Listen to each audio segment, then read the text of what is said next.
what better question to answer that my younger self has asked than a question that was asked to someone who I could be completely vulnerable with. And it was a question to my mum, and it was, why am I going through this?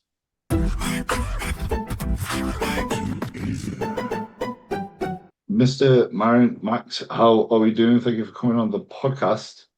How are you, bro? I'm very well, thank you. I appreciate you having me on. Appreciate the invite. Yeah, honestly, from obviously I've been following you for a little while. Obviously, you just competed, and Yeah, to watch, you brought a really good physique and really showcased that, like, yeah, there's potential to do some mm, awesome things with a tall frame that you've got, really good lines, and got into decent conditioning. And we touch on that in a bit, but what also stands out about me is, outside of the competitive standpoint of the physique, is how you discuss things that not a lot of people will discuss or do mm. discuss in the industry. And, it's sort of like trying to get rid of the stigma on a few things. And, Yeah. I think like, that's a good way of putting it. yeah. I think, I mean, oh, oh, go on. I'll let you, if you've got an actual, if you were no, no, heading go somewhere for with it. it, I don't want to Go for interject it. too much. No, go Um, for it, man. I think, have you ever, do you know what? I'm going to start with, this is really like left field. Have you ever heard the poem by Cedric McMillan? And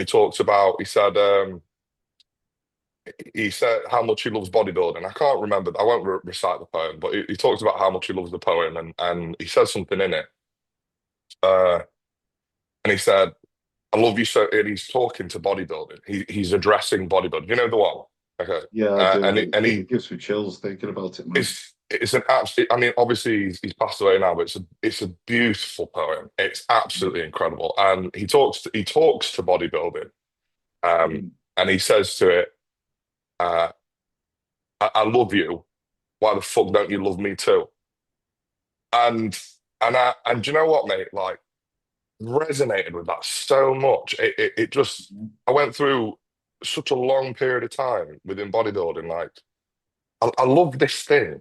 And I look like same thing. Like, I love you. Like, I love this thing. Why the fuck don't you love me too? Like, why does it feel like I want to put so much into this thing? Why does it feel like I'm I want to pour my heart and soul into it, and I'm really trying. And around every turn, around every corner, I feel like I'm being met with some kind of resistance. And I think when I what really happened, I turned a corner, and um it was back end of last year, and I realized that it wasn't bodybuilding, it was my perception of it. And I realized that it was also some of the don't I need to pick my words carefully. It's also some of the potentially negative behaviors and uh, uh, mindsets of others that exist within bodybuilding. And I was going to say toxic, but I feel like it's a bit loaded. But Yeah, I think what happens is we talk about bodybuilding as being this really beautiful community where we all come together and we want to see each other do well. But like, actually, in the background, there's some really like shitty behavior going off, and I think it leads, and not just behavior, just narratives that are spun generally. Maybe it's not so much the behavior, maybe it's just these really old, decrepit narratives that exist within a sport that is made, which is built um, on something so long ago that I believe doesn't need to exist anymore. And a lot of it, I think, is male ego. Um, yep. and I think and I think some people like to play on it, and I think some people exist naturally within it. But I think for people like me, I have an ego. I don't want to say that I don't have an ego, but for people like me who I think I'm quite like sensitive, I admit that I'm a very sensitive human being. I'm a very emotional human being, and and those narratives don't stick with me. And so when I try and place myself within bodybuilding, and then there's these narratives, I feel like there's a lot of friction. And what I've realized is these narratives don't need to exist. And I don't need to be a certain person to be good at bodybuilding. I just need to be authentically myself and be open and honest and create conversation about things that typically are shut down or made fun of, I think. Yeah, absolutely. I could definitely resonate to a lot of what you said. I've definitely, that poem from Cedric where he personified bodybuilding almost like a toxic relationship because it can Mm, be, because you can fall into these pitfalls within bodybuilding and the narratives and what you applying yourself how you feel like you should mm. to fit within those narratives, and a lot of it is a sense of pride, you know, and sort of arrogance off the back of that. I think there's an external expectation and pressure as well. It There is, exists. yeah, It's so but, rife and it but exists there's so. also a lot of hypocrisy as well Mm, within that because a lot of people who will say a certain thing will quickly forget that they're the ones that have done the same things themselves and then yeah. demonize other people for doing said things. And I think that there's a few things that we'll probably go into, but I think I've definitely been there where because it can feel like it is a process that just takes.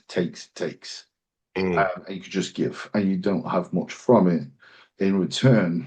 And I remember feeling like this, particularly before the prep, before my last prep, where I got the card. And I remember sitting there thinking, hmm, I've invested so much time into this. And I'm, if I was to stop now, I would be so unhappy with what I've achieved within it. mm, I'd be so dissatisfied. And I'm like, I don't know if I can justify this trade-off for this process, but I can't stop now because the too things deep. that I work, yeah, I'm so deep into it, but things that I've worked towards could just be right around the corner. And the thing is, for bodybuilding, there was no promises when the investment that you're putting in is going to be banked Mm, and be returned. And it was kind of a beautiful process, really, that exploration in my mind, because similar to yourself, this is why I was like, I'm gonna coach myself and try things my way.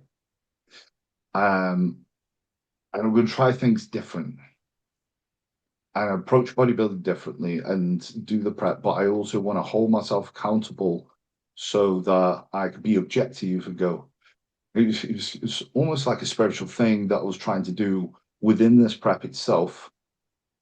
And I was like, I want to be able to balance myself throughout it. So um, I can't rely on ego. I can't. But I need to have enough ego there that there is the self-belief that I can achieve. But I need to apply it within the right places. And coach do you, myself was the way to do that. do you believe that? Do you believe that ego is required to have self-belief, or do you not think? I Uh, mean, what if we br- go? I mean, there's a brilliant Chris Williamson quote about competence and confidence, right? Like it's Yes, and in order to be like if you have confidence without competence, then it's just arrogance. That is ego. for Whereas if you have sure, a confidence hundred with percent. competence, then you're backing up what you're presuming to be able to achieve based on the work that you put in. And I don't think For there's a sure. That necessity for ego just to No, that so facilitate where that. I'm coming from is it was exactly that I was trying to practice. You know, Okay. is trying to have that confidence. But ego, if we're going to look at the true definition of the word, right? We all need an ego. If anyone's experienced any ego death, who's listening, potentially if you've taken some psychedelics or some shit, they know that wow, okay. Hey guys, if you're looking for a one-stop shop for all your bodybuilding or physique development needs, Train by JP is the place to go. These are products that I have loved and used for years with myself and clients because I genuinely believe that they are the best around. Like I say, they've got everything a high performing athlete needs, whether that's tasty protein, cream of rice, or incredibly dosed health supplements, and every single supplement in between at the highest quality that you'll find. Or even if you wanted to dress it a press with a limited edition ranges, www.tb-jp.com is the place to go. Plus, you'll get a 10% discount while supporting me and the podcast by using the code 2easy10 at the checkout. The link is in the description below. Ego is a sense of identity. You know, we all need an ego. It's got to be, but it's a healthy ego, right? The issue is if you're out of touch with your ego and your perception of what is and what actually is very far apart, you know. So the reality of who you are is very different to your perception of who you are. You Mm. know, it's like, for example, ego lifting, you go into the gym. I believe I can lift this weight, and you can't, you know. Um, but if you have none of it, then you don't really have a sense of identity, right? And the ego, especially when we're talking about a competitive sport, especially bodybuilding, it's to go, I want to win this. It's like, right, cool. I am somebody who is going to win a competition in bodybuilding because I care about it and I take pride in that. And that's where that ego is there. But if you don't check it, it's like, right, I believe I deserve this. I believe without putting the work in, or I'm better than everyone else. Da, da, da, da, da. So, if there's a lot of from my understanding of the ego, there's a lot of it's encompassing it as a whole, and it's a balance, and that's what I was trying to achieve with the prep. And the irony of it is when I did that prep felt great. I had a great time in that prep, and I got the result. But that result came from this epiphany that I had when I was like, okay, this is about the journey. This is about not necessarily the end goal. If you fall in love with the journey, then it doesn't feel like it's consuming. It actually feels like it's adding. And I think that's but I'm not sure if you on the same page as this, but bodybuilding shouldn't feel like you're constantly giving and you're emptying yourself out to it. It should feel like, oh shit, I'm becoming better and I'm enjoying this journey. It's about the journey, not the destination. So I'll that old cliche. I'll read you something if you don't mind. Um, Yeah. this is my brand, Made for More, right? And it's built off. In fact, I've written up like a little piece to go off what it means to me in line with bodybuilding. Um, and it says, built on one belief: the physique you create is an outcome of the discipline, resilience, and skills you develop through the process. The character you build and the person you become is the real the character you build and the person you become is the real achievement.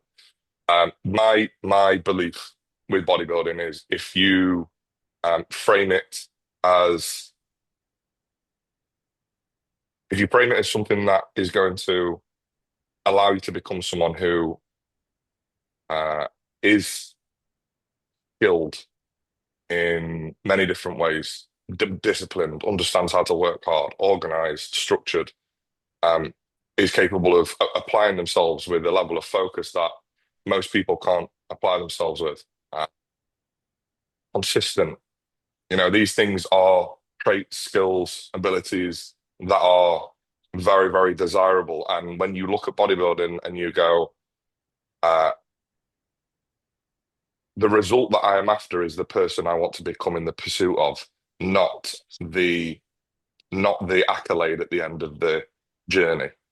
Yeah, And I think it's very easy to enjoy the journey far more when you appreciate what it's actually capable of teaching you.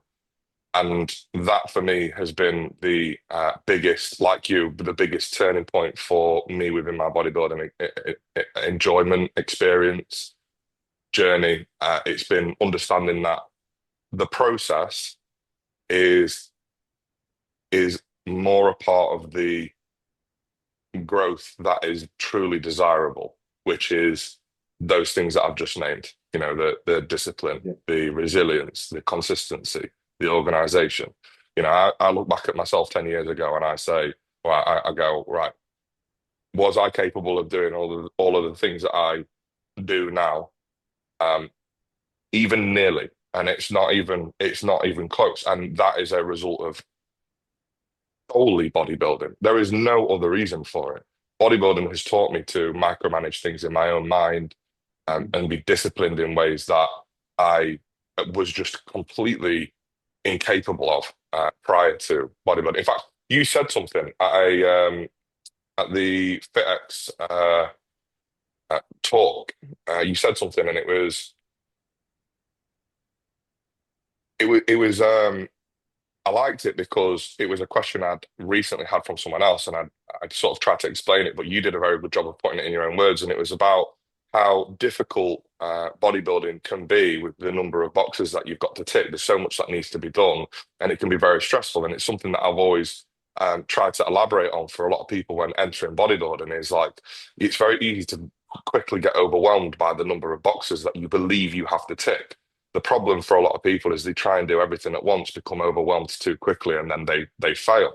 Now, you said, uh, paraphrasing, I can't remember word for word, but you said something like, um, if you do it properly, then you can manage the load, and eventually it becomes autonomous.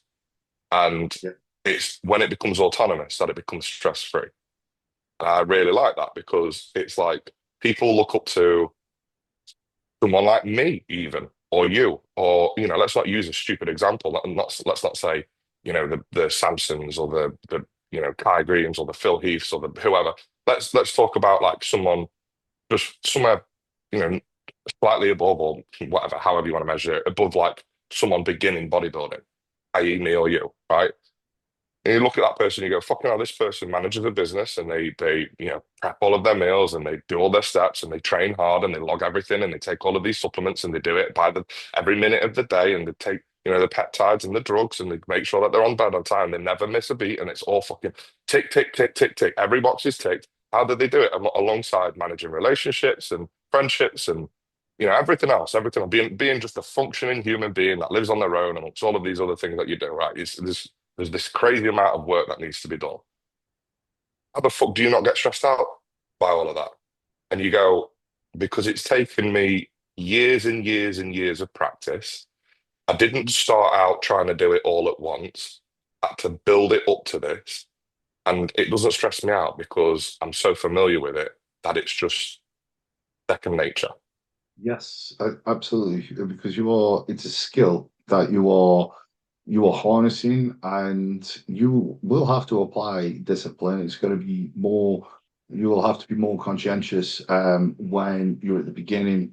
Things like weighing your foods and going to the Hmm. gym, and make sure you could go to the gym motivated. These little things that we could just Go to the take for gym granted motivated. now. I remember those days. That's funny. Yeah, where it's like, oh, right, okay, I need to go to the gym 3, 4 times. Like I'm talking about the very beginning. It's like, wow, I've gone to the gym 3 times this week. How that's great. Yeah. And it's like now it seems laughable because it's like so autonomous. And this is where people miss because they look at someone who's had a decade in a particular process and like, I want to be as skilled. And it's not that. It's like, right, okay, yes, you will have to apply discipline there and go, I need to put these habits in place. You repeat them, you start off simple, And it could be something as simple as I'm gonna weigh my food. I'm going to just try to go to bed on time. And then you build up from there. The issue is obviously people are like, I need to be as fucking optimal as possible at the beginning, And stressing themselves out, and then they want to stop because like, well, this is too much. It's taking everything from me. or they just No, can't. It's not even it, stopping. It's just they can't do it, and then because they it's the crash and burn. system overload, There's and a there's a. I'll pull you up just before I'll let you continue. There's a quote. yeah, I fucking love my quotes. And it's the gap between knowing and doing is vast, right? And there's a lot of people that know, but there's not a lot of people that can do, right? And those are yes. two completely different things. And there's a lot Well, of information out there nowadays. And so a lot of people think they know a lot of shit, but really they can't do it.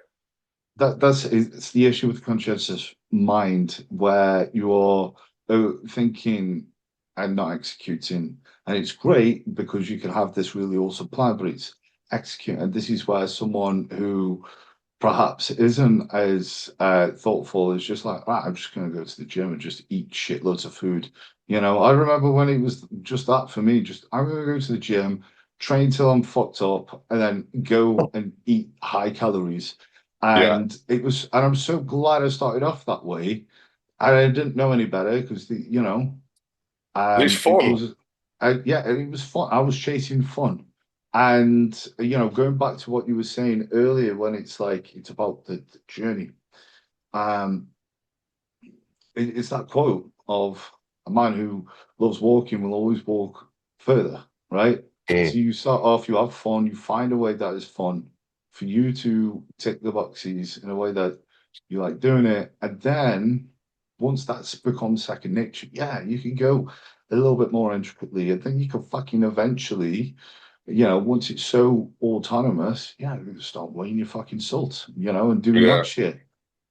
But don't you don't want to try to have the fine details before you've nailed the broad strokes. And Yeah.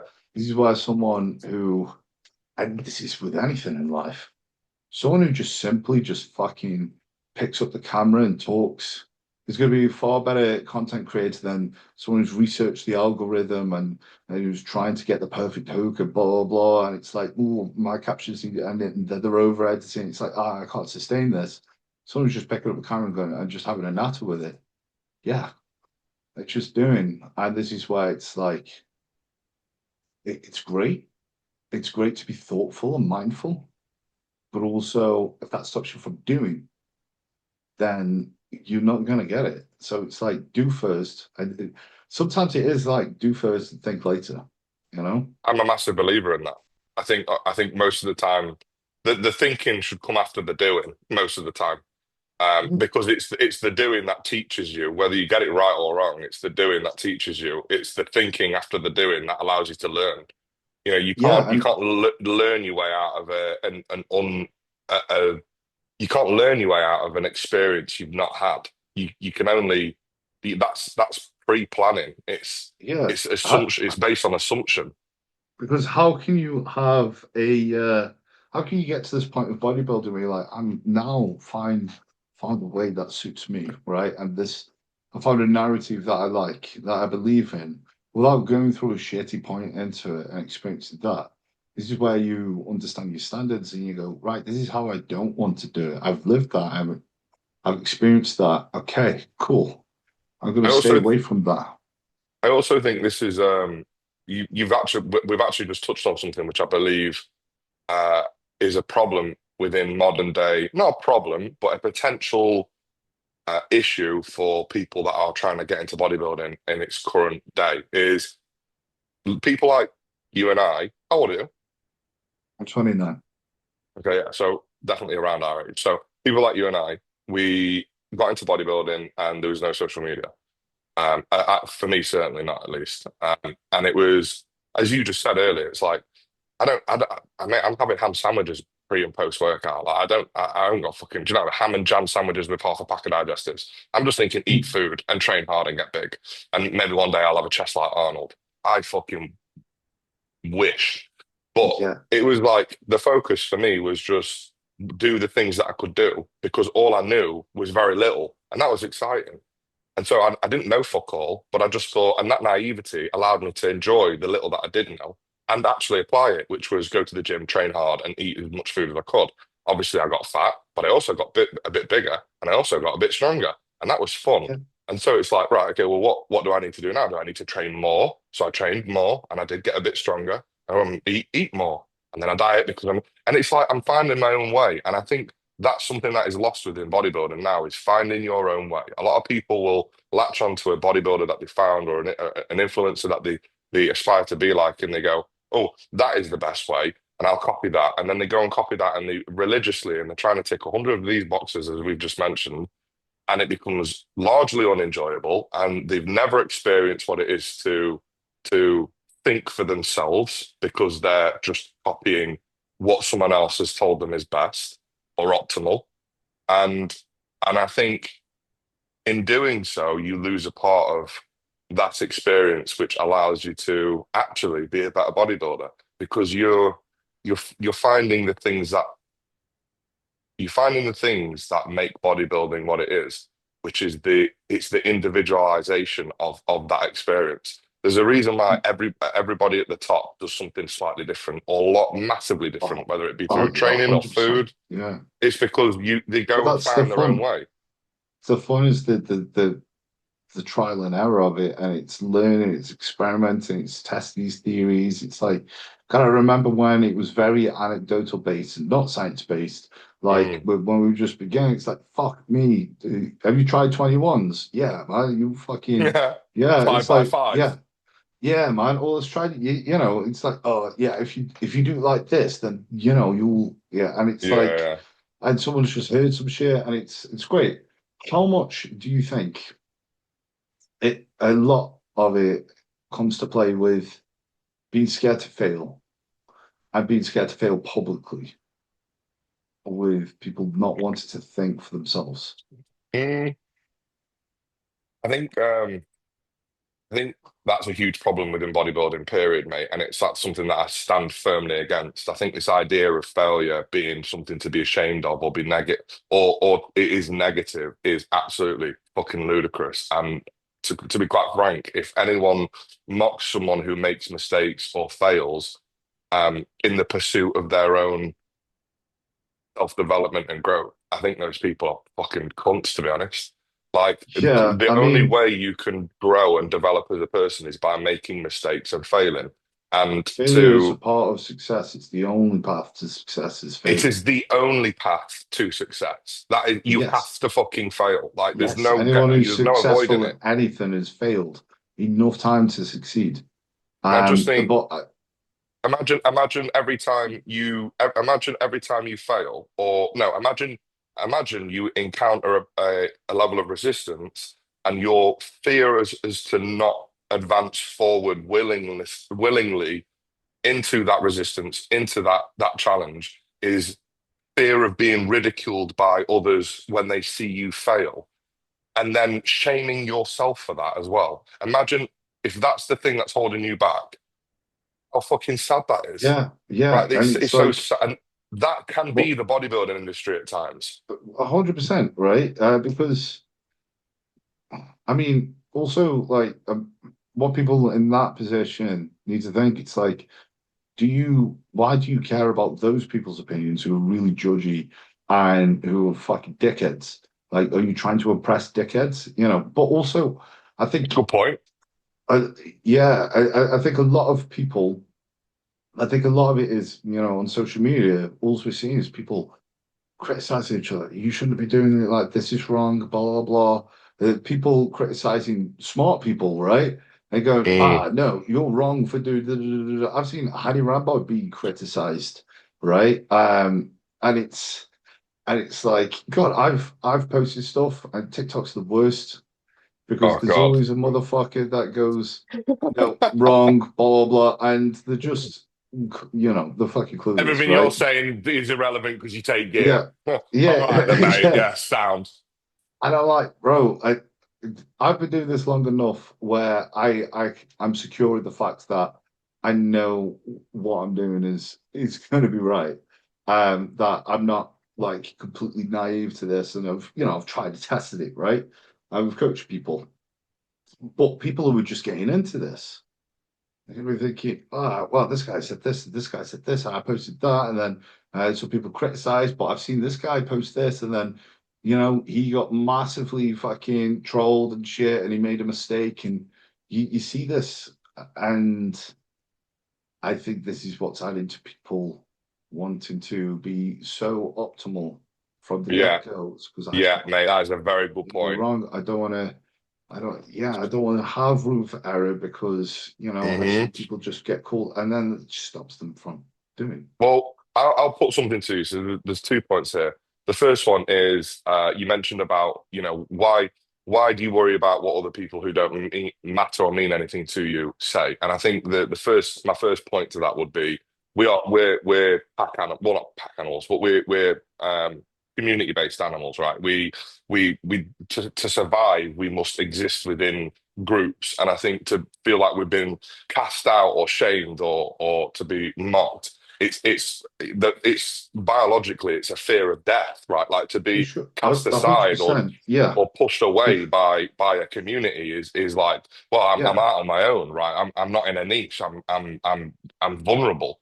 So there's also there's that fear there initially, but the second point is Absolutely. why did you Yeah. get into bodybuilding? Like, what was your driver? The first reason, why did you make that step? What was the internal processes there? Because for me, it was massively insecurity.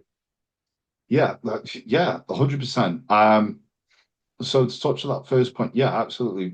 Social acceptance is one of the hierarchy of needs, right?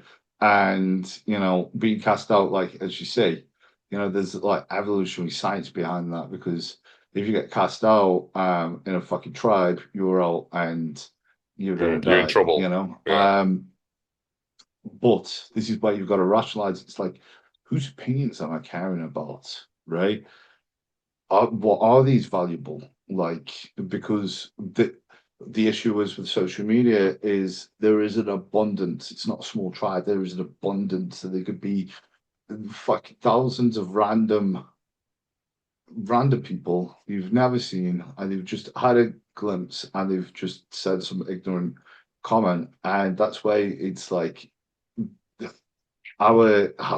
biologically we're not meant for that. And this is where we Mm. could get fucked. And this is why we really need to be mindful of going, okay, But social media is actually very dangerous at times in that it sense. is. It is Mm. because we're just not built for it. We're really not No. built for it. It's not how it I- should be. I'm really Because, enjoying this conversation, by the way, because it's like the things that we're talking about, I'm like subconsciously aware of as the topics sort of kind of like yeah, grow. But I would never think to say or think some of these things without having the conversation with someone who would be able to piece it together with me. yeah, I'm man. enjoying it. And this is why I thought it would be great to chat to you because again, I can see you being a conscientious person with just the stuff that you post, and it's like No, so I we can appreciate just it. Thanks, man. delve into shit. But yeah, it's that's where you've really got to go and rationalize it. And sometimes again, strip it back and probably lean onto the side of ignorance, going, it's not that deep. That person doesn't know me, or that person seems like a dick, and they're projecting. Okay, cool. I don't should I put energy into that? No. I mean, okay, if you're going to impress people who are actual role models, right? Mm, Not some random fucking trolls. Like yeah. if you're wanting validation, look at the validation of the people that you look up to, that you aspire to be, that carry themselves in a way that you admire, right? And that's where you've got to apply some mindfulness. Now, to touch on why did you get into this, it's similar to what we said. It's like there is going to be that insecurity, and it's like if I do this, I will feel this, and if I do this, and this is where you fall into a trap. If I were the show, if I Get this big. get, get this big, if I Yeah. get the card, if I get I will. And that was sort of what I was alluding to earlier. Is like it's the beauty of it is realizing that okay, this won't bring me this, but that's not what it's for now. I've redefined the reason why because I if I'm going to stay in this, it can't be the same why, driven out of insecurity or driven that, like, Do you this want is going to be, I want you to pull it know, back around to something. So the reason you get into it, well, we've literally just spoken about the reason why you get into it, and this is why it's so bad in bodybuilding, because for some reason, and you can expand on this, but for some reason, there's something about bodybuilding, men and bodybuilding, where it's men who are insecure through their experiences in childhood, through their experiences with their parents, or whatever their upbringing, maybe in school, maybe their own self-worth, whatever it is. Like there's some really deep-rooted insecurity. They turn to the gym and bodybuilding because it doesn't shun them and it doesn't hate them. And it's that I love you, why don't you love me too sort of Cedric McMillan sort of thing. They love bodybuilding and it starts giving them a bit of something. And then people start going, oh, you look good. Oh, you look big. Oh, you put some size on. And all of a sudden, it's feeding this insecurity, right? The male ego starts coming out. This is where the ego is attached. It's insecure, start doing something to basically cure the insecurity. But then this is where ego and insecurity are attached. And there's a lack of, there's a lack of self-acceptance. And with all of that, it starts turning into something really, really fucking toxic. We've got this insecure young man, turns to bodybuilding, uses it as a way to be able to make him feel more empowered, make him feel like he deserves respect or whatever else. And then all of a sudden, he's this big, in his head, respected bodybuilder, masculine bodybuilder, got loads of muscle, loads of people giving him compliments, and all of a sudden his ego's way out of control, right? And that's when that kind of behavior and those kind of narratives that get spun within bodybuilding are rife because unfortunately that is the majority. The majority of people who get into bodybuilding and sort of go down that path, they never stop to actually pull it back round again and go, actually, no, there's more. This is deeper than this, and I need to actually sit and be accepting of myself. That bodybuilding, I am not bodybuilding. I am Max, and I have my own thoughts, and I am deserving of love and whatever else, and appreciation for the things that I do. I'm deserved to be proud of myself, and I don't need someone to give me that. Right? I don't need. I should be able to love myself. And this is where the problem stems, and I think this is why it's so bad, particularly within bodybuilding, because it's so heavily driven through insecurity from the very beginning. And unfortunately, a lot of people never. I don't think a lot of people don't ever get out of don't that. evolve in that Yeah, way. And I feel as though they're the people that don't necessarily go far in bodybuilding, or if they do, it's because they were fortunate enough to be successful without being humbled by the process, potentially by losing or whatever. And I think losing is one of the best things that you I can think it's if do the in ego is that. bodybuilding. I think it's if the insecurity is that big. I think if the For ego sure, and the insecurity is that big, it will drive you all the way. And I think that for a lot of people, you could that's be why in you get people at denial, the top in both ways. but you could be in denial, for sure. And you go, right, okay, this isn't I I should have won that show, or I'm better than these people, or this, that, the other. But I think and losing a few times, even is great. I remember one of my biggest losses. He felt big at the time, and I remember coming away from it. This was the first time I really got to check that side of things because Mm. I was going into it and I was like, had this goal in my mind. I'm going to win this show, and it was in my head for a couple of years. And I remember coming away from it. Well, I went into it thinking, if I win this, I'm fucking great. I'm destined to be a bodybuilder. I'm going to be a great bodybuilder. If I don't, I, I'm shit. I shouldn't bodybuild, right? And it's my last ever When natural year was show. this? Oh, right, okay. This was 2019, and this is where I was deciding whether or not to go for it, get assisted, go for the card, blah, blah, blah. Or if I'm cut out for this, right? And I lost, and I walked out. I just walk out the venue and just sit with myself and think, huh, well, I said I should stop if I lost. And I thought about it. I'm like, do I stop training? do I stop eating the way that I eat? I was like, well, no, because I kind of like doing those things. I'm like, Mm, okay. So it's more than this title. You're going to do yeah. it regardless because you like it. You like bodybuilding. You like doing the bodybuilding. It's more than just the fucking accolade and this, that, the other. And I was like, fuck. Why though? Why? This might be really hard to answer now, but in that moment, why did you like it? And I think that's really important. It's not just about, oh, I like it beyond just the stage and the competition and the Yeah. accolades. Why do you like it? Why? What is it about it that you enjoyed in that moment?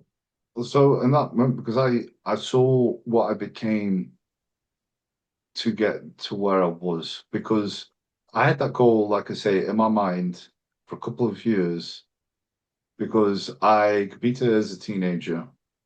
I was fortunate enough to have a great season, great first season. As a natural teenager, I went all the way to LA and to the world, and it was a really good time. And I was like, right, I would love to do that again as a junior. In between that, I found myself, and I ended up living in the YMCA. And then I got to a point where it was, I spent a couple of months where I was just smoking weed every day. I didn't really smoke weed before. And I was living like a fucking bum. And I was like, I remember having this epiphany. And I was looking at just the carpet and I thought to myself, I'm going to die one day. And if I don't put my hand on the wheel, this is how I will die. And it will just get worse from here. And I am Hmm. watching myself drift downwards. And I've seen what I could have been Being, and what I've done. I've seen myself be that person. And that haunted me in the best way. And I was like, I know what I want to do. I want to do it again and with the British and in this federation. I want to compete. Cool. This is where I was very fortunate enough, and I will always be grateful for AJ, because he wanted to work with myself. He helped me out, and I was like, cool. Bodybuilding's going to be a conduit for me to fucking because I was eating out some food parcels and shit like that. For me mm, to bodybuild, I need a gym membership. I need a roof over my head. I need to be eating food. I need an income. And because I wanted this goal, I got all my ducks in a line, and I started my business for coaching. I started, um, I worked at a gym. I got these things. I organized. I got my own flat. I got did the prep, got there, and this was like point of reflection sitting there. I was like, holy shit, I might not have gotten it, but look at what I became and who I became mm. just from having this in my Just mind. And I chasing the was, thing. yeah. And I was like, right, okay. And I couldn't deal with the thought of stopping and who I'd become, but not having was essentially a quest in life. Oh, mate, I'm so glad you said Quest. I was going to pull another quote out here, it's a Hormozy quote. But yeah, Yeah. he says that. He says every man, particularly men, every man should have a quest. Yep. It's the Yeah. hero's journey, right? Yeah. Yeah. Jordan Peterson says it in a different way, right? Have a name. Every man must have a name. If you don't have a name, you are moving through life through the world aimlessly. And That's, that's, I love that. Like I love that, and I love that bodybuilding can do that for people. Like yeah. look Yeah. at that where you are, where you are in that moment, and there's this quest, and it's and the in your eyes in that moment, the quest might be about the accolade. I'm not saying that it was, but it could have been. It could have been the accolade. It could have been the praise. It could have been the ego and the gravitas, Yeah. right? And Yeah. it pulls you away from it. And then you get there and you don't achieve the thing, and then you stop and you go, "Ah, damn, Fuck. There was I more didn't to get this. that thing." There was But depth. then you stop and you look back at where you were and you go, "Fuck!" Like, Sometimes in life, it's about not necessarily new epiphanies, it's reiterating ones that you've had, right? realigning. And for sure. And those Mm, quotes I love, it's great because I remember thinking and feeling, I was like, you know, I was able to You've got do me all this. hyped up. I fucking love this shit. Keep Fuck them yeah. coming. I Go on. was able to do this because there was a funnel of success. My funnel of success was the goal of getting on stage. Because of that, my decisions were like, is this bringing me close to the goal? Yes. Is it not? No. Okay, cut this out. Da-da-da-da, da-da-da-da. Right, don't waste my time here. Be careful of my energy here. I've got to sleep. Hydrate. That. Right, cool. And because of that, this is where I've constantly reiterated to myself, when you have, for me, it's the long off seasons, and I have long off seasons where I'm like, okay, cool. Um, I need to do this quest.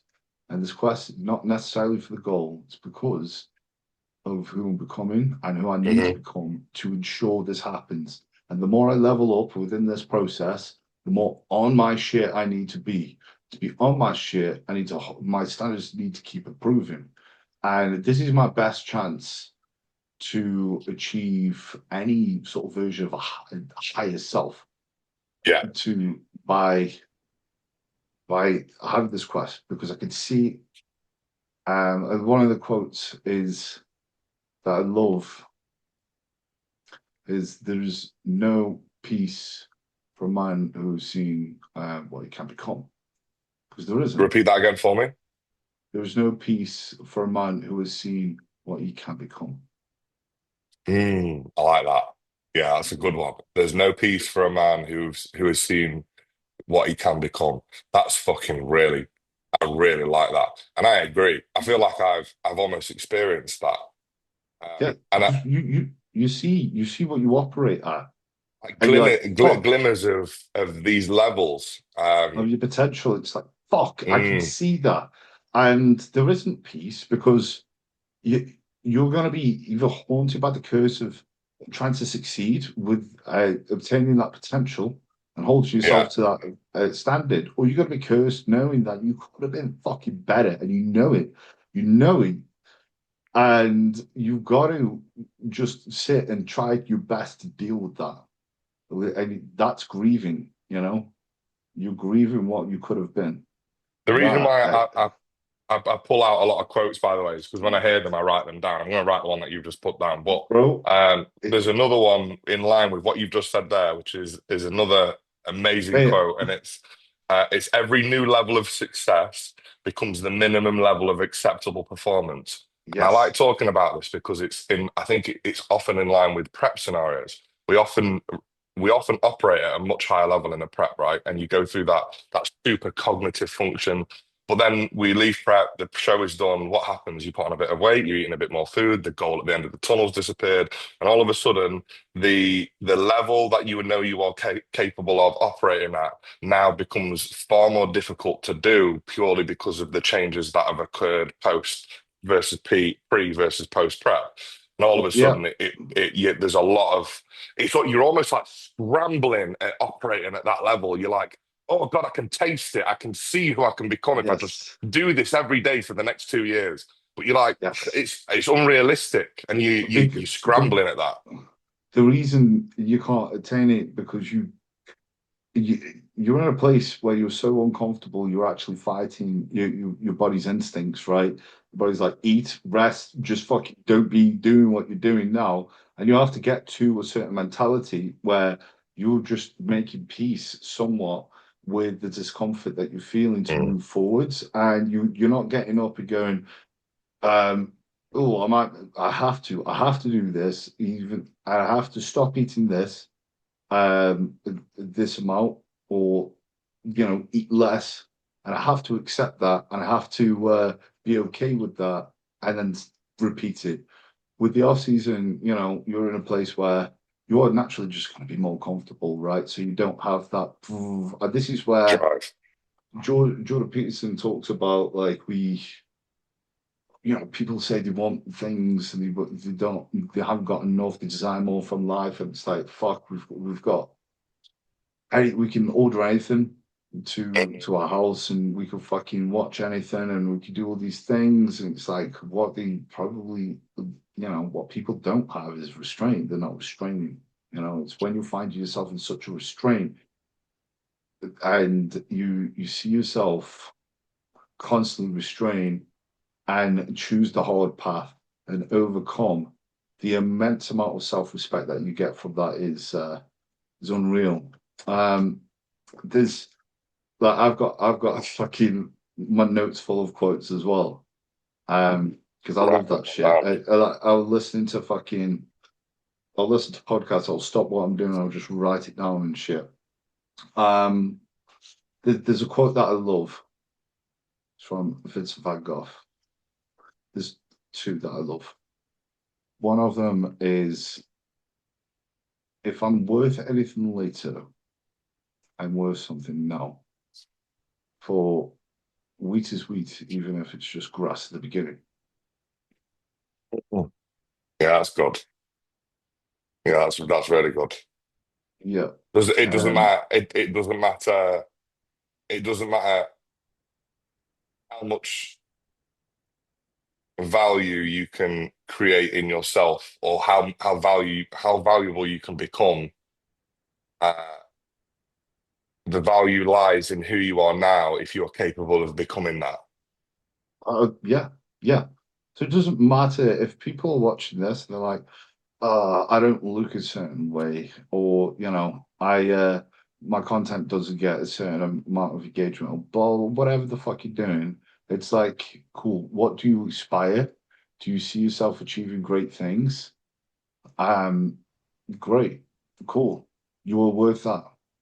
You're worth that now because you are the same person. You were just on the path to get there. I wanted to pull you back to what you were saying earlier, because if I've just managed to remind myself of it. And it was, again, intertwined with a lot of what we've already said around ego, and then like the epiphanies and the realizations and the self-development. I think problem that a lot of young men and young bodybuilders suffer with is,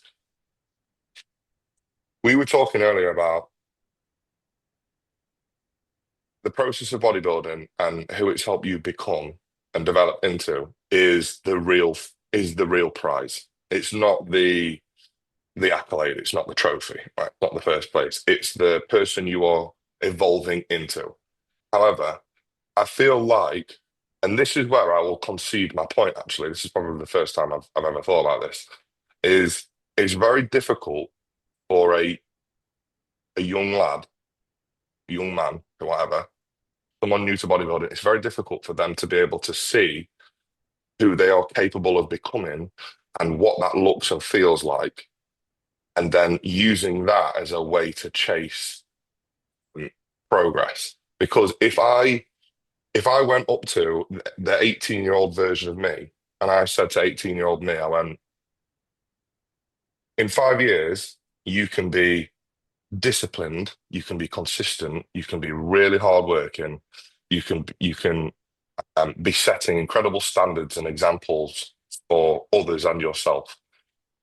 And that was the thing I was trying to sell, right? Not what the outcomes of all of those things are, but it's that if I told you how great of a person you could become and the skills you could learn and develop, do you think that would be enough of a, having never experienced it up until that point, do you think that would be a motivator for you to then chase bodybuilding at its most extreme level? No, it wouldn't, because you've not No, felt it, you've not experienced it or felt it, and but what you have felt is and seen is praise and accolades and being adored by fans.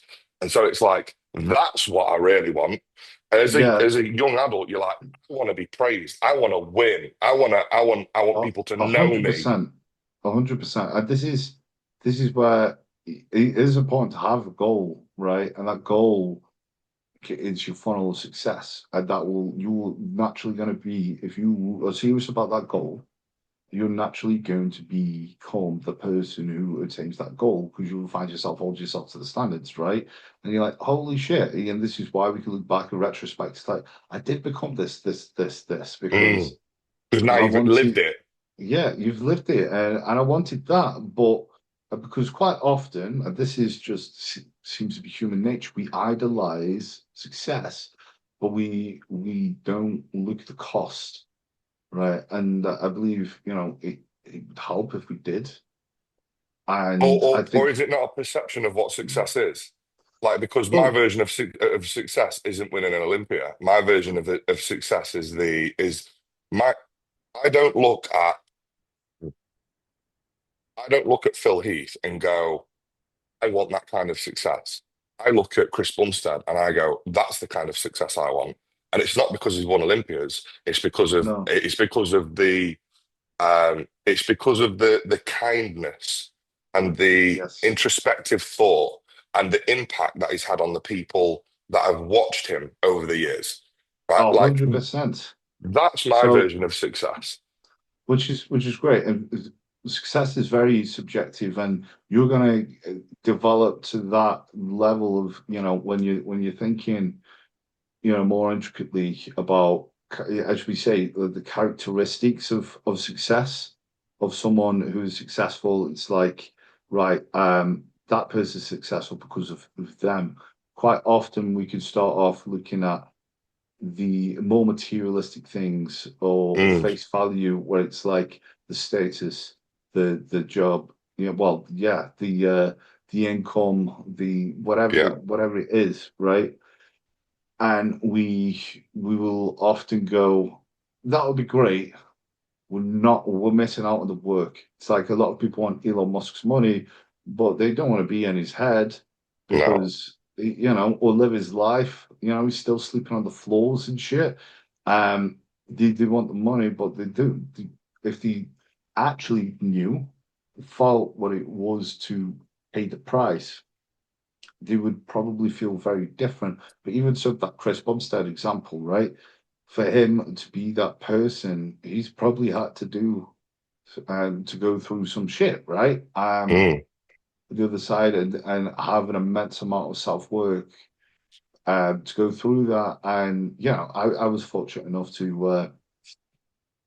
go no, you to the lucky same show bastard. as him. Yeah, it was crazy. But to see that from the outside looking out, I was like, fuck me, I don't think I would want that. That looks like hell. The fame that he had. Because I got to see it at levels, right? I got to see it with, Sean, Martin, these people famous, right, in bodybuilding. And then Chris had to be escorted in with fans Mm, crying, different pressing their level. face against, and it's like he couldn't go anywhere. He had to be treated different. And then I saw competitors getting shitty because he had to be treated different, but he had to be treated different because he couldn't go fucking anywhere. And I'm like, wow, that's the price. That's the price, you know? But people won't, you could even show them, but they won't even know what that feels like. I don't know what that feels like. I can only Think imagine. think I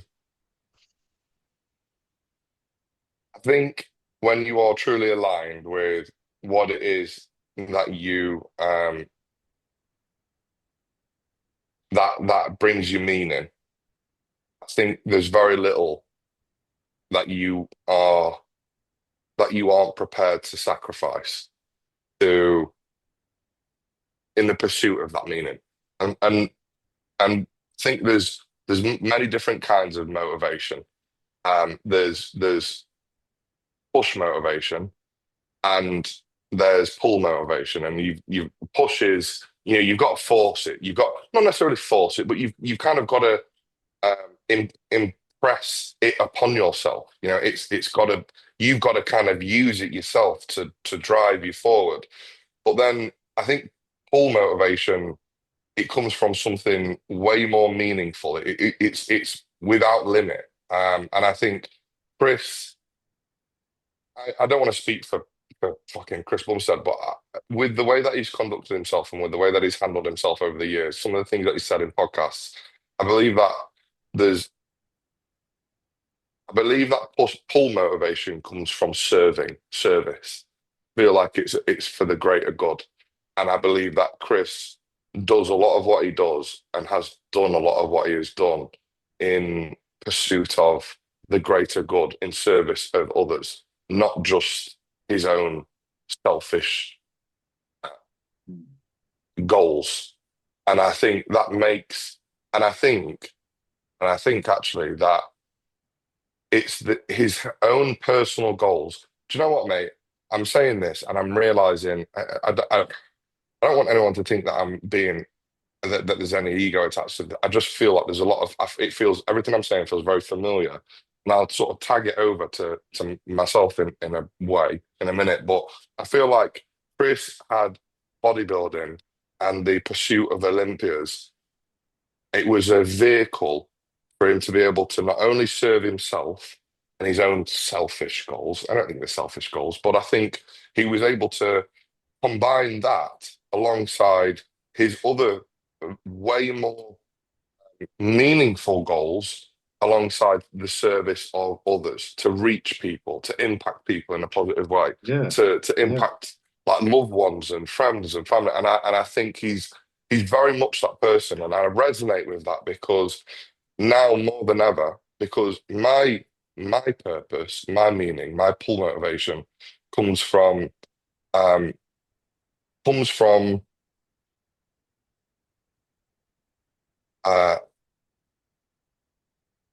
supporting my younger self, but for others. And what I mean by that is when I was a young adult, I yeah. really Like, struggled. I felt like I didn't have the guidance that I needed. I felt like I didn't have a big brother. I felt like um, I lacked that, and the world between the ages of early as I remember as a teenager up to about my mid 20s, early 20s was just largely a scary place to live in. And I was very insecure and I turned to bodybuilding. And in the pursuit of, and this is my journey, mate, is like in the pursuit of this, I tried to become someone so I was respected and seen and heard. And then I realized, you know what, none of that shit matters. I, I've actually built myself into someone who does all of those things and gets all of those things, not because of my physique, not because I have lots of muscle, but because of who I've become in order to get and attain the physique and the muscle. And now my pull motivation, my real drive, and I use bodybuilding as the vehicle to do that, is to reach people like me who were insecure and who were unsure and had nothing or had nobody and to guide them in a healthy way to nurture and illuminate their path so that they don't feel like they're alone, so they don't feel like they are directionless, and they've got someone who has done it, been there, done that, and is capable of teaching them all of the things that are going to help them later on through life. To give them a quest, but not just to give them a quest, to walk along that journey with them, like I didn't have. And that's my pull motivation. That's my drive. And if I can do that in the biggest way possible, like in the fucking grandest way, to reach as many of those people as possible and to do that for as many of those people as possible, then that's me living my meaning. And I love bodybuilding, mate. I really fucking do. It just gives me it that's my selfish thing for me, but it allows me to also do the other thing because yeah, it gives me reach, it gives me the ability to articulate myself in certain ways, it teaches me to speak on camera, it puts me in front of people like yourself. And that for me is how I am, who I am, how I operate, where it all comes from. And I want as many people to experience that as possible because that's why I think bodybuilding is fucking awesome. That's why I think it's wicked. Because it can be really, really productive, really beautiful, really um, positive for people. fucking Sorry, I feel like amen. I've just No, I love that. It's great. Awesome. Awesome. I love that, goes bro. on. And I completely agree. And I'm really glad that is what seems to be a natural journey for yourself, because I believe that's the way it should be. And, that there is often a part there's often the case where you start off, you go for the goal, and yes, it's probably going to be operated from ego because it's like that goal has this thing, and I will be this person if I get, if I get there, then life's gonna be better, and I'm gonna have validation, or whatever the fuck it is. And then you go there, and to bring it, back to Chris, like it's just redefining your why in a process, right? Mm. And I wonder how his why. I mean, Evolved. yeah, he did speak about it. He did. His why evolved from Olympia to Olympia to He actually did. stay at a place where he could continue and be motivated because, to climb to a certain place, you can't use the same fuel. And a lot of the time, the beginning fuel is insecurity driven, or it's fuck you, or it's like there's an ego or whatever. It's like, cool, you're gonna fizzle out with that, and then That's push just try press. motivation. And Yeah, that's because the push. It'll get you yeah, going. because It'll get you off the ground, but it isn't for sure. sustainable. And people who stay there will probably go to process, whatever, because they're looking for that, Mm.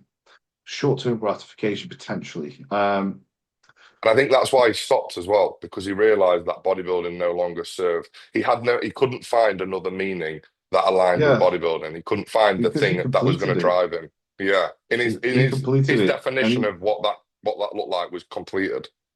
he had a kid. And he had reasons beyond himself to live for, and it's like cool. I've served my purpose, and what a great way to be able to execute that. It's like, good for him. Mm. If someone's going to be a dominant champion in something, and someone like that, it was built for it, right? Um, and it's like I think an example of someone who is just operating ego, who got to crazy heights within their sport. Someone like probably a McGregor, right? Mm. And look what happened when he didn't redefine. He got the taste of success, and it was like shit, and then he crashed and burnt. And it seems like he's found a place where he's now reinventing himself, but he had to go through shit to get there. I, But to I wonder if because as you're saying it, it's making my brain tick. I wonder if in order to be the greatest of all time, or one of the greatest of all times, you have to have you have to have an ego beyond comprehension. Because this is what I'm I do saying. It's wonder, like, like, once you, because I think some people have ego and then they achieve a goal and then they sack it off, realizing that it wasn't the thing that they wanted, or it didn't give them what they thought they wanted. But I feel like that's a lot of people who have big egos. But I also think there's a very small number of people who achieve a insane level of greatness because because great is never good enough, because there's nothing that can feed it, and they you just know, want more and more and more. my what helped me with the any sort of what helped me sort of manage any body dysmorphia that I had was realizing or finding out that Phil Heath had body dysmorphia, right? And fucking, of course he does, Yeah. because how could you not? Really, what's driven him to Mm. those extents? Yeah, and this is where there's I was like, fuck, body dysmorphia is so much in your fucking mind. It's not necessarily about the body. That's what that was the epiphany I got from that. But it's like, um, but it's also it's the fuel, and it's a mixture of like a dark and a light. There's the yin and the yang with it. There's a balance, right? Because if it's too negative, then you will probably fucking derail yourself. But if you're too positive and wishy-washy, where it's like, it's okay, it happens when it You won't push happens. yourself. Yeah, and you've got to have, You've got you to have a know, bit of something. I'm not big enough. yeah, I'm not big enough. I need to be bigger. I need to be bigger. and But then and I if think, it doesn't exist, then you kind of like you're almost satisfied then at that point. Yeah, and like I say, like everyone's got an ego on the planet. Everyone's got an ego because what an ego is, again, it's a sense of identity and your priorities. It's like even going, I'm, I want to be a good parent.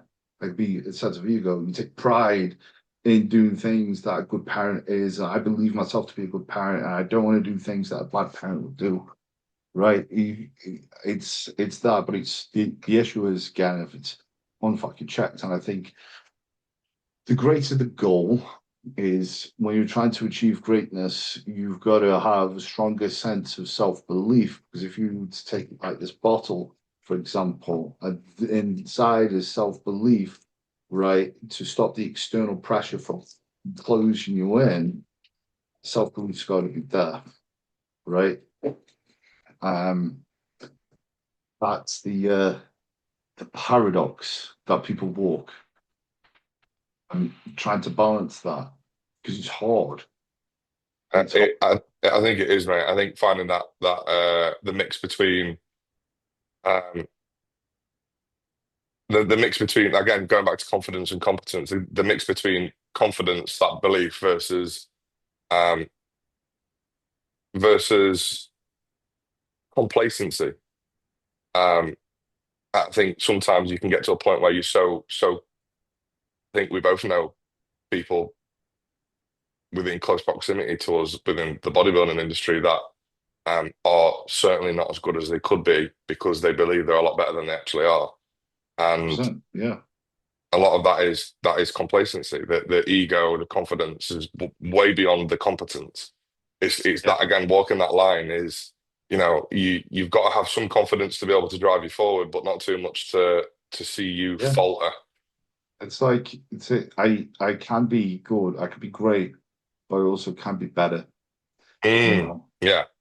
Yeah, and That there's there's a cycle that I think of that I came to realize where it's like um it's, um,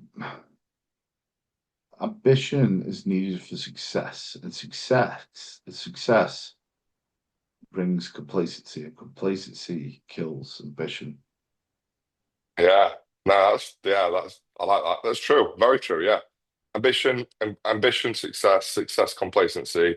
Complacency kills Ambition. ambition. Complacency Yeah. kills ambition. Yeah, of course. Yeah. Yeah. So that's you can literally. So how the fuck do you get over that? And that's where you like you've got to stay Very, very hungry. difficult. That's And why this is that's why you've got to reach the goal and then redefine it and go higher and go, fuck, that's not enough. But justify it in your mind to go more, And right? this is the evolution of being a human being, mate, is like it's just a constant, there's always a new challenge. And I think that's so I think depending on your perception, it can be so exciting or it can be terrifying. Right. We go through life and it's like you go through one hurdle, one journey, one hoop, and you go, oh, thank fuck that was over. And then before you know it, you're encountering another one and you go, when does this end? But it's like it doesn't end. It never ends, right? The hero, like, again, the hero's journey, it's constant. It's never, it's forever evolving. And like the desire to want to see it end is the poorest perception you can have on life. The goal Yes. is to see every journey, every quest as an opportunity to grow and be someone new and learn new things and be and make mistakes and be a failure because through Uh, making mistakes and failures where you grow and where you learn. And I this just is I love it, mate. I love all of this kind yeah. of stuff. Like it's the stuff that I've spent literally hours, days, months just uncovering about life and my mind and how I think and why for so long I was riddled with like such negative thoughts towards life because I was my perception of the hardship that I encountered was so poor. Like it was such a poor mindset. Like, you know, Mm, I've had some absolutely incredible and amazing experiences in my life, and often they were off the back of some really really difficult times, and I never really appreciated the good bit afterwards because all I was focused on was how terrible it was leading up to that, and what the next problem is that I'm currently having to deal with. And I don't know, it's just sad, man. I think a lot of people go through that, and I think social media is largely to blame for it as well. I think we move at 100%, such a because you like pace nowadays. It's fucking mental. We don't get an opportunity to stop. you can see people and you're like, wow, they've got the happy ending. And it's like, no, they don't. Because you're like, I want the happy ending too. But like, I've got this issue in my life and I need to overcome this. And then when that happens, I need to overcome another thing. We've all got shit, man. We've all And got that's what it shit. is, because life is problems, right? Life is suffering. That's what life is. Hmm. And it's about choosing your suffering. In you know, like in life, you must choose your regrets, and there are no solutions. There are only trade-offs. They're two of my favorite quotes, right? Good one. Um, like, do you ever like sort of imagine conversations with your younger self, right? And sort of like what answers you would give them to the questions that you've had from a younger you. Like, it's something. It's an exercise that I like to do quite a lot, right? And Can you give me an example? I remember thinking to myself, like, fuck, is this what it is? It's just overcoming thing after thing all the time. And then, I think back to when I was asking that question and answering it and saying, yes, it is. But And then not elaborate. See you later. Yes, it is. Just in a bye, bit. block. But that's the beauty of it, because if you don't have meaning, right? Because you become something with every time you overcome. And that's what it is. You fucking anything, right, is about overcoming. When you play a video game, right?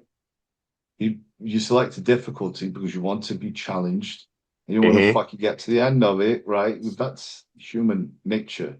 And it's about that. If you're having an issue with the overcoming or whatever, maybe you're not choosing the right suffering, but you've got to suffer. I got a lot closer to peace when I realized it was not attainable.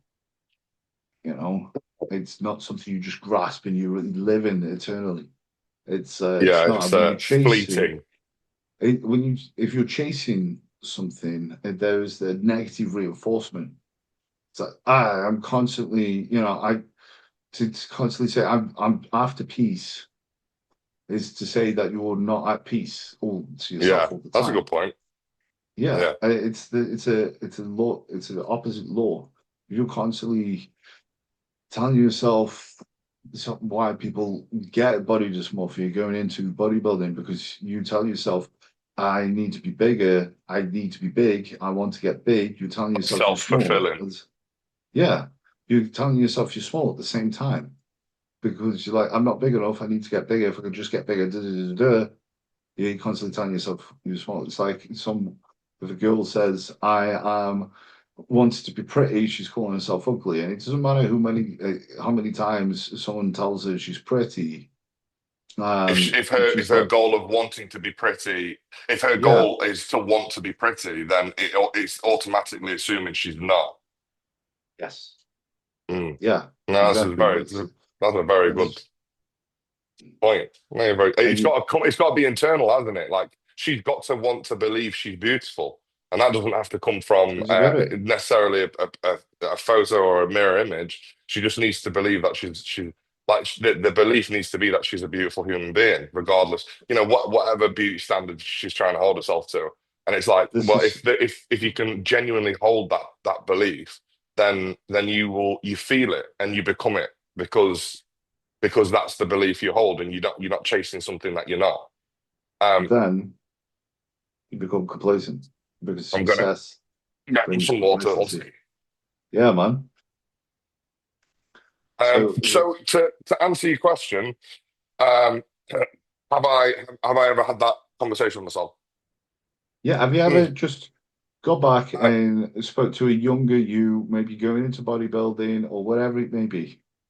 I Had haven't, no, but I conversations. really like that. I really like that practice, and I'm gonna do it more Oh, because mate, that's a really try. cool, Try cool writing a letter practice. to your younger self, right? and think of some of the questions you were asking, just life or whatever you were just pondering, and try Well, to answer some of those questions. there's a question. There's a question as you were speaking. There's a question that and it wasn't to my older self, but it's a question I asked, and I thought, what better question to answer that my younger self has asked than a question that was asked to someone who I could be completely vulnerable with. And it was a question to my mum, and it was, um, why am I going through this? And it was, I lost a friend when I was 20, I was 21, and it was like why me? And first of all, just even thinking about that now is like it's quite emotional, but I think how immature because how selfish. Like my friends died, and I'm thinking, why me? Why me? Why am I going through this? Why have I lost my friend? But then I'm like, but in that moment, I couldn't even recognize due to my immaturity, due to my age, due to maybe the pain that I was going through, that actually, um, why him? Like that it's so much more, so much worse. He's lost his life. I just have to be witness to that. That's the first thing. But then I think with that, it ties into very nicely with what you were saying about, pick your struggle, choose your pain. And I think to answer that question, like why me? Why am I having to go through this? And I think the answer I would give is why not? Why not go through this? Why not you go through this? Because um, it was through Dane's death that um, I learned a lot about grief and love, and at an age that many of my peers hadn't experienced or hadn't gone through, and uh, gave me a sense of it almost empowered me, um, because it made me more aware of how precious life is. And I think a normal 20, 21 year old thinks they're invincible and they don't appreciate how um, human you really are. And I think that experience, whilst I it really upset me, and I wouldn't want to have to experience it again. I also wouldn't change it um, for myself. I mean, because it taught me things that allowed me to appreciate life more and people more. Um, and again, just like develop in a way that I wouldn't have been able to without it. And I think that's the thing, mate, is the more painful thing you go through, often if you are guided in the right way, or if it just turns out right, uh, they teach you the most powerful lessons. That's Um, true. and I think that would be my answer is why not? Why not go through that pain? Why not have the growth that comes from it, and learn the lessons that it could teach you? Why not Yeah, man. accept, all of the things that come your way like that? There's something to be learned and and some positive to be taken from every hardship, and it's so very difficult to feel that and see that in the moment. You're often overwhelmed by pain and emotion and the suffering, but if you can just get your head above water just for a second and just look for what it potentially has to teach you, that will be the thing that guides you out of that pain. Um, and I'm sure based on what you were saying earlier about your experience, homeless, I'm assuming, right? Um, and well, and I think and the food banks, and I imagine there were I mean, I might be wrong in saying this actually. You could sort of had a completely different mindset at that age, in that You know moment, what? in that environment. But I wonder I, whether you went through that and was like, why am I having to go through this? Like, why me? But then you look back on it and you're like, without that, you wouldn't be here and you wouldn't be you. And so would you change it? 100%, 100%. I've said this for a while. Like I look back at that time with fondness because I made mistakes and I was in a position that, like, I was grateful to be in a position that other people weren't and didn't experience because I was able to become something again. I was able to see myself overcome that. And also, I had to harness certain skills.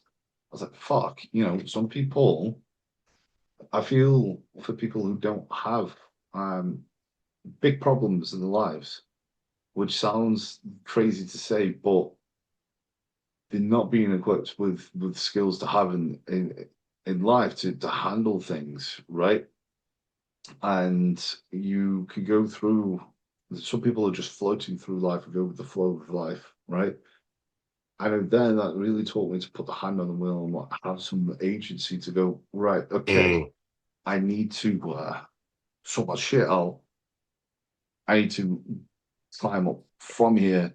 I can't just be a young, dumb kid making mistakes because people will let me fucking die here, right? mm. And I could be, yeah, there's no one going over me and going, right, don't do that, blah, blah, blah, nudging me. It's like, no, you've got to use your mind. But yeah, to what you're saying, it, it's important to have these moments and to be mindful of them and go, shit, this is what I learned from that. Because Are you proud? Are you proud? Are you proud of who you are? Do you tell yourself you're proud? Do you go, I'm proud of myself? Do you do that? Is it something you do frequently or not? not frequently, but there are moments where I've said it when I've earned it. Because I'm mindful not to just say shit for the sake of subduing things and going, Are you right, proud of who you are? I am proud of things that I've done, but I know I could be better. And that's where I allow myself to sit because that's the balance. Because if I lean one way too much, if I'm overfilled with pride, then yeah, it's I not get that. great. But if you're overfilled with, you don't allow yourself to feel proud. This is how you get people with amazing physiques and be fucking or terrified to take the top off or whatever because they've never let themselves come out of that part of when they just started and they were like, it's good. They've never let themselves win. And this is how people are like, again, the obviously people bodies of the Greek goddess. Like, I hate the way I fucking look. I'm like, fuck me. That's because you've not Well, allowed yourself to be proud. And you've probably thought in your head you don't deserve it or that you don't want to be um, that person, that it's a bad thing to say that you're proud or show I, I, yourself love. I ask because I understand that people's minds and psychology is very nuanced. So I'm not going to assume that this is the only way. But my experience of being proud is it isn't uh, it isn't a determining factor on whether or not I continue to strive to succeed. I have learned, and through a lot of therapy this year, specifically this year, but I've learned this year to be very proud of myself and to have a lot of pride in myself because of who I am now versus who I once was, and not just a month ago or 6 months ago or a year ago, but the person I've evolved into, and um, I regularly tell myself I'm very proud of myself because it's not something that I get from anyone else, and nor should it be. I feel like the person that you should make proud more than anyone else is yourself, It's and yourself, yeah. I don't think being proud of yourself, or at least for me, and this is what I meant by the nuance with psychology, is at least for me being incredibly proud of myself doesn't stop because I feel like actually it's because I'm very aligned with my goals and my meaning, but it doesn't make me feel complacent. It just, in fact, it drives me. I feel like it's a source of energy. And It's I ask you if you are if you know if you feel that, and obviously you have a metric to balance, but I to put into perspective, I don't want this to become some fucking kind of like counseling session, but like where you once were to where you are now, what you do and what you've achieved, how you articulate yourself over social media, just how you handle yourself, how you speak. It's very I think it's very applaudable. I think it's very thank you. nice. These conversations are nice. That seems to be a very there seems to be a lack of judgment, a large amount of self-awareness, and just consideration. And those are the kind of qualities that I think are lacking in um, society generally. And I think they're things to be very, very proud of. And I think when you look at where you were to where you are now, that's something that I would be proud, if I was you, I would be prideful of always. But then again, I don't know what your mechanisms are for being proud and whether or not that would make you feel as if you would be then complacent or whether it would drive you forward to then strive for more. It's a weird one, isn't it? But yeah, it's just Yeah, an interesting take. I appreciate that, mate. I appreciate yourself. I think I've had to balance myself just because I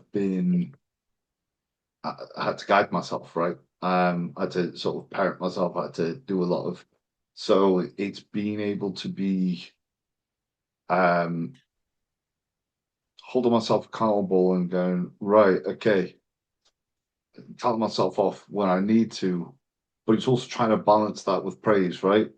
Yeah, I Um, can imagine that's very that could, difficult. but it could be hard because we're all guiding ourselves, right? We're all like But in if charge of you don't feel ourselves. like you've had we I think we go off those parental figures though to teach us what is the balance, and then to maybe have to fill in the gaps yourself is very difficult, and I understand why that whole pride thing is maybe a difficult like thing to tread, without that kind It, of like the template or the skeleton plan as to what it should look like. yeah, because I don't want to give myself a full sense of security. Mm, Um, you know, or fall into the trap of narcissism.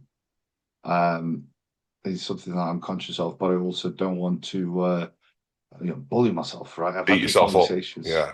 Yeah, I've had conversations with people, and I'm like, listen, this holding yourself accountable is just speaking to yourself like complete and utter shit, right? Yeah, mate. Yeah. And just bullying yourself calling yourself a worthless piece of shit, right? Every day. And sometimes we can give advice much easier than we can take our own advice, right? And that's Yeah. something that we've got to hold ourselves accountable to.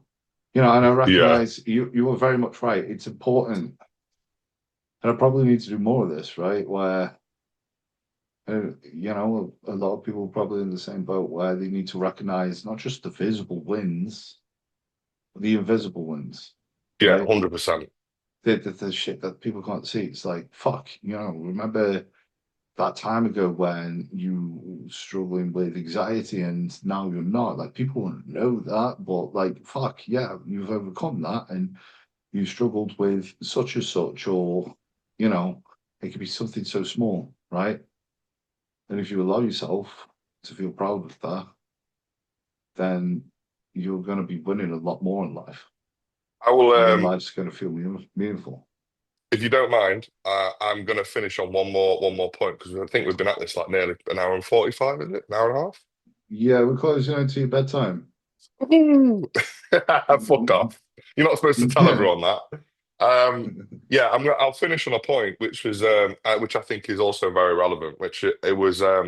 a conversation that I had with someone on social media. Actually, it was a bit of a back and forth, and I said about, imagine someone had put you down. Imagine if someone had said this negative thing. It's like it's not going to encourage you. You're far less likely to be encouraged to do the thing if someone's going to have a negative take on it, or put a negative spin on it, or call you out for whatever. Like that negativity is not going to drive you forward. And their response was, "Oh no, it would. That fuck you energy. I would want to go out, and it would drive me to go and do X, Y, and Z." And I was like, okay. Okay, well, now imagine it's someone you aspire to be like or you look up to, and they're the one that's fitting on the behaviors that you typically express. And they're like, yeah, no, I would still use it as a way to use it as fuel. And I went, all right, okay, well, I mean, I don't know if I believe that or not, but I'll sit with that. Like that's your truth, and I'll sit with that. And I sat with it, and I had to do a bit of fucking digging with that because it didn't sit well with me. And the stats are all there. Like you can literally find them. I can't remember the exact numbers because this is only a few days ago, and I've not polished the information, but the stats are there. Negative reinforcement is far less effective at helping or getting someone to achieve something than positive reinforcement is, and that isn't just a product of external positive or negative reinforcement. It's also internal. And so, how you speak to yourself and how others around you speak to you is is everything, right? When you have more people backing you up and going, like, of course, some people, the complacency thing, I know that comes into play. As in some people go, oh, yeah, you're going to kill it, mate. You'll do amazing. And then they go, yeah, yeah, yeah. And then because they've already had the bit of gratification, they don't then bother. But like 9 times out of 10, generally speaking, most people will respond far more effectively to positive reinforcement than negative. And and so this argument that receiving negative criticism is a productive form of getting someone to achieve a result is well just wrong. Like it's not even a conversation. It's just incorrect. And I'm not saying that it doesn't work for some people. For I'm just sure, saying yeah. the I general think, consensus. yeah, I think, it depends on your psychological makeup. Potentially, some people respond Yeah, better than others.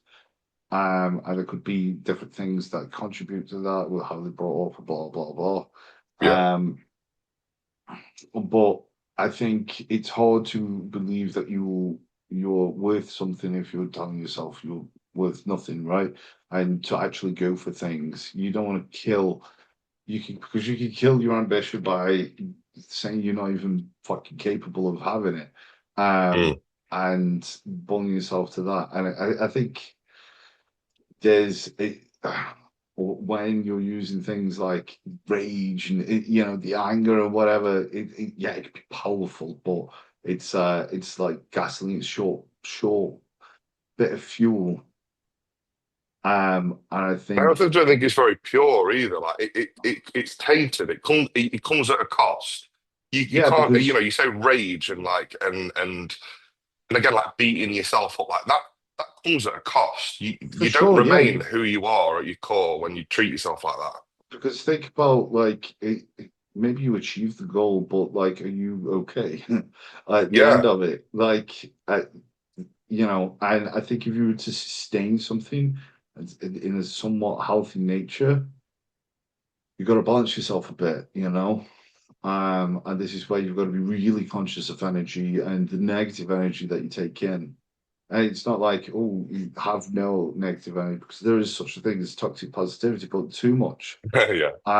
Negativity is going to be, yeah, I agree. And people can live at that because it feels great, but maybe they haven't lived in it long enough to see how that backfires. I just think I just think look, I'm assuming you know that inner child work, right? Like the everybody's got an inner child, and I just think like imagine forget the inner child in the adult. Just imagine a child, right? And you speak to a child, and you're like, "Come on, mate, no, that was really good. Next time, no, it's all right. Yeah, we make mistakes, but next time you'll do better next time. No, but we need to just see where you went wrong, and like where do you think you failed, and how do we versus yeah, that was shit. that was shit. No, you're I, probably gonna fail again if you do it like that. Like, imagine speaking to for a child sure. like that.